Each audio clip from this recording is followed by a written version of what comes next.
Pour l'ENF, Madame Dornano. 2 minutes pour vous. Merci, Monsieur le Président, Madame la Commissaire.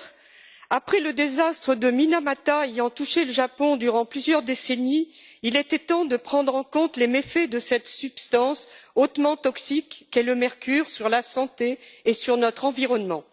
Malheureusement, sur un sujet d'une telle gravité où l'urgence de l'action est réelle, la Commission européenne ne rate pas l'occasion de renforcer ses prérogatives une fois encore, alors qu'une action internationale serait plus efficace et surtout plus légitime.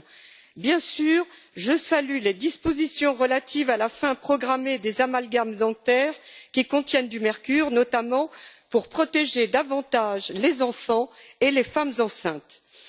Dans le même temps, le texte se montre raisonnable et pragmatique dans la mesure où il continue d'autoriser les amalgames en version encapsulée dans le cas où cela est strictement nécessaire.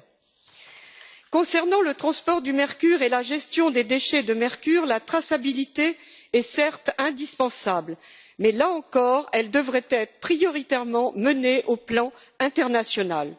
Je trouve raisonnable l'idée que les pays tiers gèrent eux-mêmes et entièrement, d'ici 10 ans, comme le prévoit le texte, leurs déchets de mercure. Ils sont ainsi responsabilisés et ne se reposeront pas sur les pays européens pour le faire à leur place. On peut saluer le fait que le texte renforce davantage la transparence en permettant l'accès des citoyens au registre européen des rejets et transferts de polluants, élargi pour l'occasion au flux des déchets de mercure.